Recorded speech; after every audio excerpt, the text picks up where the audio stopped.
नमस्कार दोस्तों, जय हो हिंदुस्तान की दोस्तों, जय हो इस पूरे विश्व की। दोस्तों कैसे हैं आप सब लोग। उम्मीद करता हूं आप और आपके परिवार में जितने भी लोग हैं सब कुशल मंगल होंगे।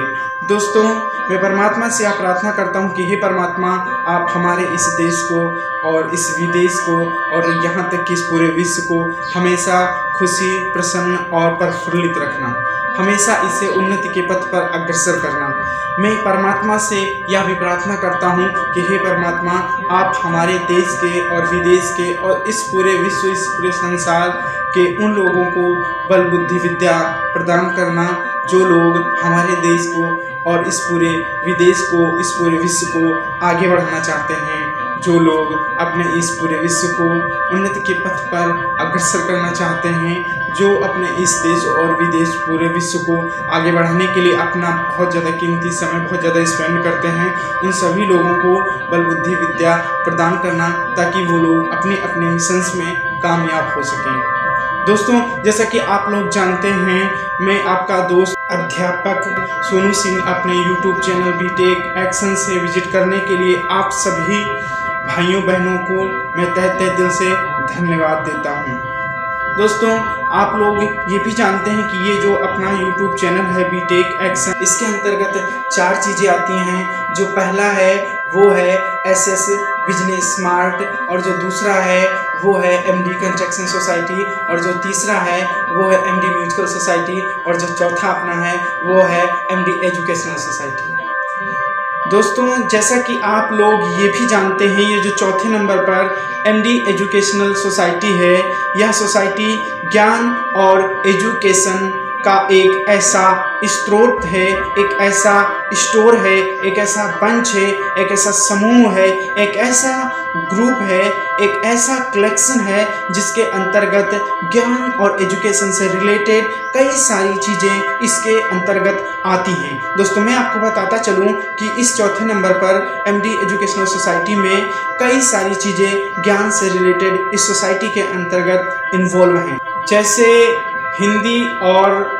हिंदी व्याकरण से रिलेटेड सारी जानकारियाँ, इंग्लिश और इंग्लिश ग्रामर से रिलेटेड सारी जानकारियाँ, मैथ से रिलेटेड सारी जानकारियाँ, फिजिक्स से रिलेटेड सारी जानकारियाँ, केमिस्ट्री से रिलेटेड सारी जानकारियाँ, बायोलॉजी से रिलेटेड सारी जानकारियाँ, मेडिसिन एंड हेल्थ से रिलेटेड सारी जानकारियाँ, गवर्नमेंट इंफॉर्मेशन के अंतर्गत गवर्नमेंट योजनाएं और जॉब से रिलेटेड सारी जानकारियाँ, भारतीय हिंदुस्तान की पॉलिसी और राजनीतिक से रिलेटेड सारी जानकारियाँ, हेल्प, इंसाफ और धर्म से रिलेटेड सारी जानकारियाँ, न्यूज से रिलेटेड सारी जानकारियाँ, मोटिवेशनल वीडियो से रिलेटेड सारी जानकारियाँ, ये सारी चीज़ें MD एजुकेशनल सोसाइटी के अंतर्गत ही आती हैं।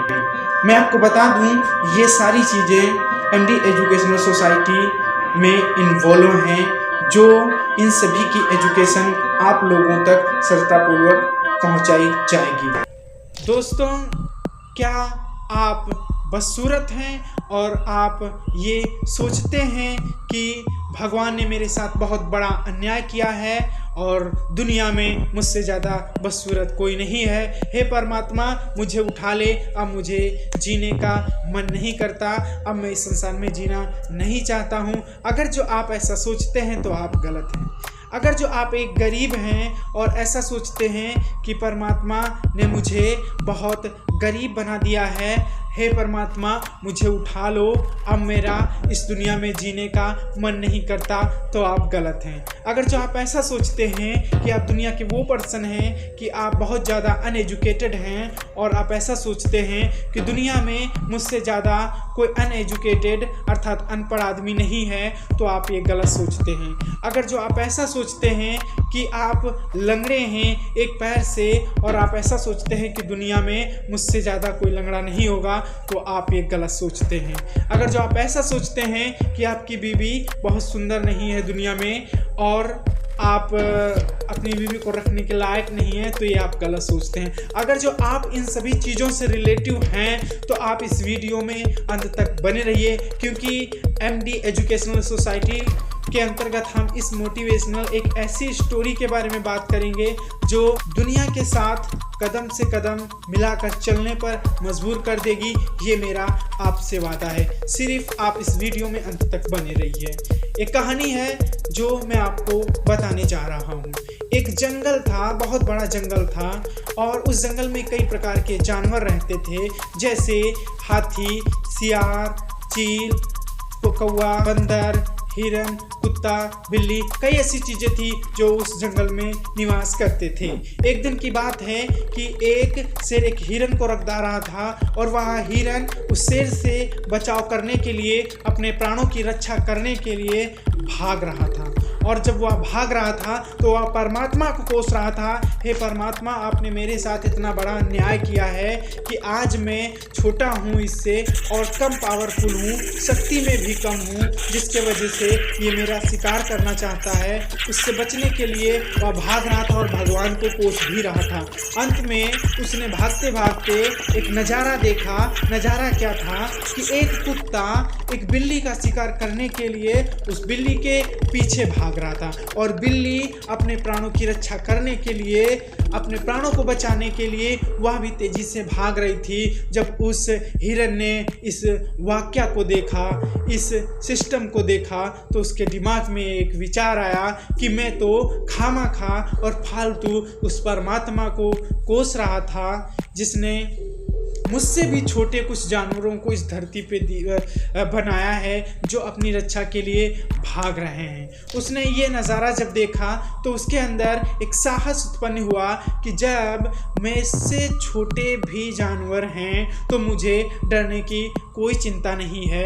उसने अपने आप में एक शक्ति महसूस की और तेज़ी से भागने लगा, और इस तरीके से वह भागते भागते किसी न किसी तरीके से उस बड़े जानवर शेर से अपने प्राणों की रक्षा उसने कर पाई। इधर कुत्ता जो था उस बिल्ली को पकड़ने के लिए, उसका शिकार करने के लिए बहुत तेज़ी से भाग रहा था। और बिल्ली जब भाग रही थी तो बिल्ली यह सोच रही थी, वो बिल्ली भी भगवान को कोस रही थी जिस तरीके से आप लोग कोसते हैं कि भगवान शायद मुझसे ज़्यादा गरीब दुनिया में कोई नहीं है। तो ऐसा नहीं है, आपसे भी ज़्यादा गरीब लोग हैं। इसी तरीके से वो बिल्ली सोच रही थी कि परमात्मा, तूने मेरे साथ बहुत बड़ा अन्याय कर दिया है, तूने मुझे इतना छोटा बना दिया है कि आज इस कुत्ते का शिकार मुझे होना पड़ रहा है और अपने प्राणों की रक्षा के लिए मुझे भागना पड़ रहा है। जिस तरीके से वह हिरन शेर भगवान को कोस रहा था अपने प्राणों की रक्षा करने के लिए शेर से, ठीक उसी प्रकार से बिल्ली कुत्ता से रक्षा करने के लिए भगवान को कोस रही थी। लेकिन जब उसने वाक्य में एक नज़ारा देखा कि एक शिकार जो था एक खरगोश को बहुत तेजी से भगा रहा था उसको पकड़ने के लिए, तो उसने मन में एक विचार आया कि यहाँ तो मुझसे भी छोटा जानवर है जो अपने प्राणों की रक्षा करने के लिए उस शिकार से छुपने के लिए भाग रहा है। जी हाँ दोस्तों, जब बिल्ली ने एक खरगोश को ऐसा करते हुए देखा कि उसके पीछे एक हंटर है, शिकारी, जो उस खरगोश को भगा रहा है और वह खरगोश अपनी प्राणों की रक्षा करने के लिए इधर उधर भाग रहा है, तो वह बिल्ली यह सोचती है कि हे परमात्मा, तूने तो मुझसे भी छोटे जानवर को इस दुनिया में दिया है, बनाया है, और वह अपने प्राणों की रक्षा करने के लिए भाग रहा है, तो इसका मैं आपके लिए बहुत बहुत आपको धन्यवाद देती हूँ। और वह भी अपने में एनर्जेटिव होती है और कुछ साहस को महसूस करती है और काफ़ी उसको उत्साह होता है, और वह और तेज़ी से भागने लगती है और तेज़ी से भागने लगती है और अपने प्राणों को किसी तरीके से बचा लेती है और भगवान को थैंक गॉड देती है। इधर खरगोश यहाँ जब अपने प्राणों की रक्षा करने के लिए भाग रहा होता है तो वो यह सोच रहा होता है, अपनी अज्ञानपूर्ता, हर व्यक्ति, हर पर्सन अपनी अज्ञानपूर्ता यह बातें सोचता है। जैसे कि कोई अगर जो बहुत क्रूप है तो वो अज्ञान उसको नहीं है, ज्ञान नहीं है कि शायद मेरे से भी ज़्यादा क्रूप लोग दुनिया में हैं, वो अपने से बड़े लोगों को देख लेता है और परेशान हो जाता है, और उससे देखना बल्कि अपने छोटे लोगों को चाहिए। वो होता क्या है, खरगोश बहुत ज़्यादा परेशान रहता है और कहता है परमात्मा ने अगर जो किसी भी जानवर के साथ बहुत ज़्यादा अन्याय किया है तो वो मेरे साथ किया है कि मुझे इतना छोटा बना दिया है कि आज मुझे इससे भागने के लिए भागना पड़ रहा है, इससे अपने प्राणों की रक्षा करना पड़ रहा है। इस चीज़ को सोचते हुए वह बहुत तेजी से भाग रहा रहता है और भगवान को कोस रहा होता है। अंत में वह देखता क्या है कि वह एक तालाब के पास से गुजर रहा होता है खरगोश अपने प्राणों की रक्षा करने के लिए। तो देखता क्या है, कुछ मेंढक जो नदी तालाब के किनारे जो बैठे रहते हैं वो फटाफट कूद के पानी में घुस जाते हैं। जब उस खरगोश ने ऐसा देखा कि कुछ मेंढक अपनी रक्षा करने के लिए तालाब में कूदते हैं तो उस खरगोश को समझ आता है कि यार ऐसा है, मैं सबसे छोटा नहीं हूँ, मुझसे छोटे भी जानवर हैं जो मुझसे डरते हैं और वो तालाब में कूद गए। तो उसे कुछ साहस आता है कि परमात्मा, मैं तो आपको फालतू में कोस रहा था, यहाँ तो मुझसे भी छोटे जानवर हैं जो अपने मुझसे डरते हैं और मैं किसी और से डरता हूँ। तो इसका ऐसा सिस्टम है। वो जाता है, भागता रहता, सोचता है परमात्मा ने मेरे साथ अन्याय नहीं किया है, परमात्मा ने इनके साथ अन्याय किया है जो मुझसे भी छोटे हैं और अपने प्राणों की रक्षा करने के लिए इस तालाब में कूद गए हैं।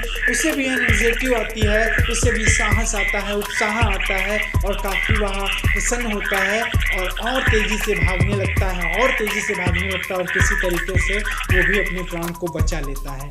यहाँ पर आपने एक चीज़ को नोटिस की होगी कि हर व्यक्ति, अगर जो आप क्रूप हैं तो आप ऐसा सोचते हैं शायद दुनिया में मुझसे ज़्यादा क्रूप कोई नहीं है। आप किसी सुंदर आदमी को देखते हैं तो भगवान को कोसने लगते हैं कि है परमात्मा, आपने मेरे साथ बहुत बड़ा अन्याय किया है। लेकिन आप ऐसा मत सोचिए, आप उन लोगों को देखिए जो आपसे ज़्यादा क्रूप हैं, उन लोगों को देखिए जो आपसे ज़्यादा बदसूरत हैं, आप आराम से जीवन यापन करना सीख जाएंगे। तो दोस्तों, ये जो कहानी का सारांश था वो कुछ इस प्रकार का है। जो भाई हमारे ये सोचते हैं कि अगर जो हम गरीब हैं, अगर जो हम बहुत ज़्यादा गरीब हैं और किसी अमीर व्यक्ति को देखते हैं तो हम परमात्मा को कोसते हैं, हे परमात्मा, आपने मेरे साथ बहुत बड़ा अन्याय किया है और मैं आज गरीब हूँ, कुछ कर नहीं सकता और वो बहुत अमीर है। इससे आप हमेशा परेशान रहिए। आपको जीवन यापन करने के लिए करना क्या चाहिए, आपको अपने छोटे लोगों को देखना चाहिए। देखिए, आपके अड़ोस पड़ोस में या आपके शहर गाँव में ऐसे ऐसे लोग पड़े हैं जो फुटपाथ पर रहते हैं और कभी कभी उनके यहाँ चूल्हा भी नहीं जलता है। आप जब उनको देखेंगे तो आराम से अपना जीवन यापन कर सकते हैं, इस दुनिया के साथ कदम मिलाकर चल सकते हैं। एक बात और है, अगर जो आप बदसूरत हैं तो आप ऐसा मत सोचिए कि दुनिया में आपसे ज़्यादा कोई बदसूरत नहीं है। आप अपनी बदसूरता को देख के बहुत ज़्यादा परेशान मत होइए। आप अपने मिशन को बनाइए और आगे बढ़िए। आपको दुनिया सराहने लगेगी, दुनिया आपको देखने लगेगी। ये मेरा आपसे वादा है। अगर जो आपकी बीवी बहुत ज़्यादा बदसूरत है तो आप उसे परेशान मत करिए, क्योंकि किसी किसी की बीवी इतनी ज़्यादा बदसूरत होती है कि उसे देखा भी नहीं जाता, लेकिन उसे देखना पड़ता है और उसे रखना भी पड़ता है। तो आप हमेशा अपने जो भी हैं, जिस लेवल पे हैं, आप सेटिस्फाई रहिए। और आप, इसका मंत्र यही है कि आप जिस पोजीशन में हैं, जिस रैंक पे हैं, जैसे भी हैं, आप उनसे मिनिमम वाले लोगों को देखिए, लो वाले को देखिए, नीचे वालों को देखिए, ना कि ऊपर वालों को। जब ऊपर वालों को देखेंगे तो आप हमेशा परेशान हुए। नीचे वालों को देखिए और देखने के बाद, सेटिस्फाई होने के बाद, आप कुछ ऊपर बढ़ने के लिए कुछ ऊपर थिंकिंग्स को बनाइए, अपने ड्रीम सपने को बनाइए और आगे बढ़ने के लिए कोशिश करिए। इससे दुनिया आपको लाइक करने लगेगी और दुनिया आपका कहना मानने लगेगी। तो दोस्तों, कहानी से हमें ये सीख मिलती है कि हम जिस पोजीशन पे हैं, जिस रैंक पे हैं, जैसे भी हैं, जिस तरीके के हैं, जैसा भी हमारा जीवन है, जैसा व्यवहार जो भी है वो सही है। परमात्मा ने हमारे साथ गलत नहीं किया है। हमें अपने से छोटे लोगों को देख के उन सभी लोगों के साथ संसार में कदम से कदम मिलाकर चलना चाहिए, ना कि इस परमात्मा को कोसना चाहिए कि परमात्मा ने हमारे साथ ऐसा क्यों किया। अगर जो आप दुनिया के प्रिय होना चाहते हैं तो इसके लिए आप वैसा काम करिए, दुनिया आपको लाइक करने लगेगी। दोस्तों, इस दुनिया में ऐसे ऐसे IAS ऑफिसर, ऐसे ऐसे बिजनेसमैन, ऐसे ऐसे पर्सन पड़े हुए हैं जो देखने में खूबसूरत हैं। ऐसे ऐसे लोग, प्रधानमंत्री, और कई चीज़ें जैसे कि जिला परिषद सांसद ऐसे लोग हैं, सीएम ऐसे हैं कि जिनकी शक्ल बहुत ज़्यादा खूबसूरत है, लेकिन लोग उनको पसंद करते हैं।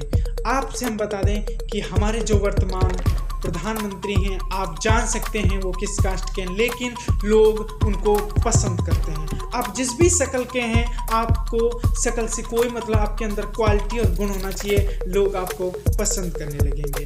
तो मैं आपसे यही कहूँगा कि आप अपनी जो भी आपकी लेवल है, जो भी आपकी योग्यता है, आप हमेशा उसमें सेटिस्फाई रहिए और आगे बढ़ने की कोशिश करिए। और अपनी बदसूरता, अपनी गरीबी और अपनी लाचारी बीमारी को लेकर भगवान को मत कोसिए, बल्कि अपने एबिलिटी से छोटे लोगों को देखिए और हमेशा खुश रहिए और आगे बढ़ने की कोशिश करते रहिए। तो मिलते हैं अगले वीडियो में, तब तक के लिए जय संसार की जय विश्व।